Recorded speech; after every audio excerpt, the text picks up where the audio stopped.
Di antara yang lainnya, Pangestu paling suka main drama. Dia juga paling sering membuat kalimat yang bagi teman-temannya terdengar agak aneh. Suatu hari, penggemar musik Timur Tengah ini melihat Ibu Christine dengan makanan di piringnya. Bu Hori dan Parwati mengatakan, Mama Christine sedang menyantap stik. Tapi Pangestu bersikukuh bahwa Ibu Christine sedang memangsa sapi. Itu stik, Bang. Parwati menandaskan. Lah, daging sapi itu bagian dari sapi juga. Bagian yang juga dimangsa oleh harimau. Memang sih, tapi Mama Christine tidak sedang memangsa sapi. Beliau menyantap. Bu Hori membantu Christine. Apa bedanya? Pangestu bersikeras. Ibu Christine juga membunuh sapi, tapi melalui tangan orang lain, yaitu pemotong sapi di rumah-rumah jegal.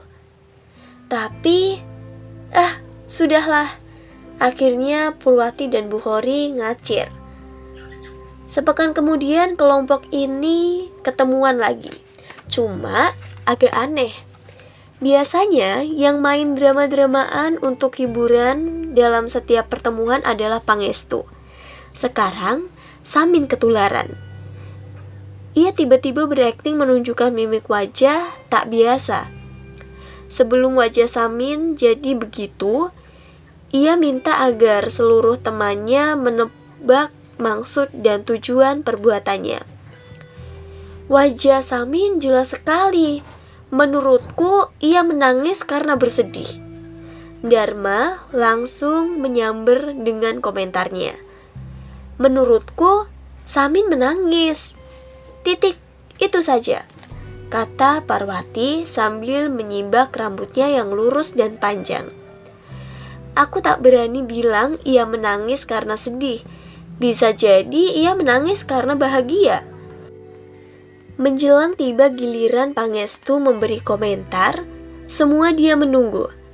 Mereka seperti sudah bisa menebak komentar anak berambut keriting itu akan lain dari si matematikawati Parwati.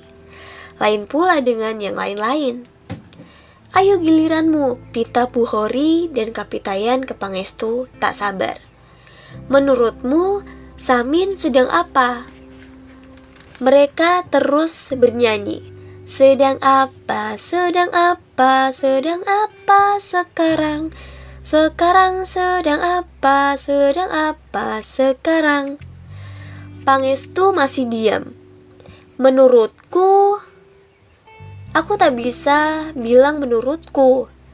Akhirnya, penggemar pesta Italia itu membuka mulut. Aku hanya bisa bilang, dari mata Samin keluar air mata. Tanpa awalan menurutku. Teman-temannya saling menoleh. Aku juga sering berakting seperti Samin. Dari mataku keluar air. Yang menilai aku sedang menangis karena sedih, turut bersedih. Yang menilai aku sedang menangis karena bahagia, turut berbahagia.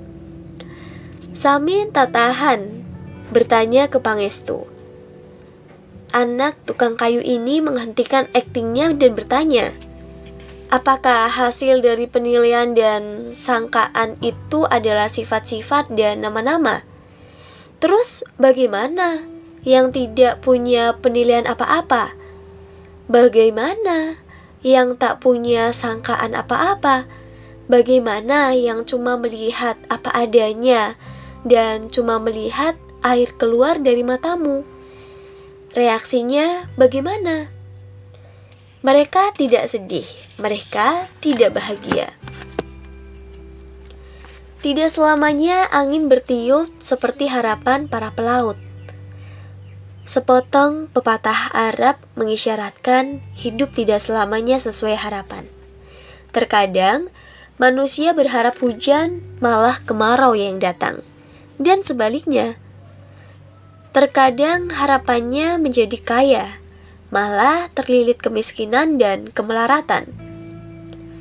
Seringkali orang berharap menjadi pengusaha, malah menjadi rakyat abadi. Mungkin ini yang dimaksud dari adanya garis tangan. Begitulah takdirnya. Jika ditakdirkan miskin, maka tak mungkin menjadi kaya. Jika tidak ditakdirkan menjadi pengusaha, maka ditetaplah menjadi rakyat jelata. Tetapi siapakah yang menentukan takdir begitu rupa? Benarkah manusia tidak bisa mengubah takdirnya? Dari manakah atau dengan mekanisme apakah seseorang dapat memastikan bahwa yang sedang dijalankan itulah takdirnya? Adakah kemungkinan yang sedang terjadi tiada lain adalah pendahuluan bagi keadaan selanjutnya? Miskin sekarang adalah jalan menuju kaya nantinya. Seperti halnya kemarau sekarang adalah pendahuluan bagi musim penghujan nantinya. Ini adalah masalah penafsiran. Apakah yang sedang terlihat adalah hakikat sebenarnya? Tongkat yang kita tahu lurus, jika setengahnya dicelupkan ke dalam air bening akan terlihat bengkok. Apakah mata yang salah memandang, ataukah penafsirannya yang keliru? Tergantung pemaknaan memang. Dan pemaknaan tergantung dari perspektif mana memandangnya. Silahkan mengatakan tongkat bengkok, karena memang begitu adanya. Tampak bagi penglihatan mata kepala. Silahkan mengatakan tongkat lurus, karena memang begitu adanya, bagi perspektif rasional. Mungkin ada perspektif lain mengatakan yang penting adanya tongkat dan tidak peduli apakah lurus atau bengkok. Ambil saja hikmahnya. Begitu pesan yang muncul dari setiap peristiwa dan fenomena. Yang penting adalah hikmah adanya tongkat terlepas ia lurus atau bengkok. Atau bahkan hikmah adanya tongkat itu bengkok.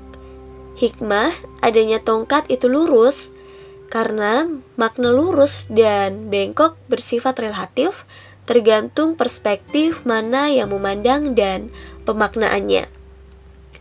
Begitu juga kaya versus miskin, baik versus jahat, indah versus jelek, dan segenap fenomena kehidupan.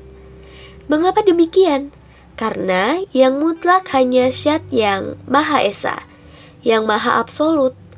Selainnya, semua bersifat relatif, termasuk persepsi tentang dia dan penafsiran tentang ayat-ayat dan tanda-tandanya. Tuhan tidak mempersoalkan apakah persepsi tentang dirinya sesuai dengan apa adanya atau tidak. Juga tidak masalah apakah penafsiran ayat-ayatnya sesuai dengan kehendaknya. Yang penting adalah bagaimana mengambil hikmah dari persepsi dan penafsiran yang ada. Hikmah ialah kebijaksanaan dan kearifan. Maksudnya, persepsi tentang Tuhan dan penafsiran ayat-ayatnya haruslah bermuara kepada kebijaksanaan dan kearifan, yaitu pemaknaan yang mempengaruhi terbentuknya sikap dan perilaku bijaksana dan arif. Sikap dan perilaku bijaksana akan selalu melahirkan kebijaksanaan. Dalam tradisi sufi, hikmah ialah makrifat, yaitu penglihatan batin yang menggunakan penglihatan Tuhan. Kehebatan manusia Nusantara mampu menciptakan seni wayang untuk mengajarkan kebijaksanaan dan kearifan. Wajar jika bangsa Nusantara adalah bangsa yang tahan banting. Di samping kemampuan menyeleksi ideologi yang masuk, bangsa Nusantara juga mempunyai daya tahan mental yang kuat.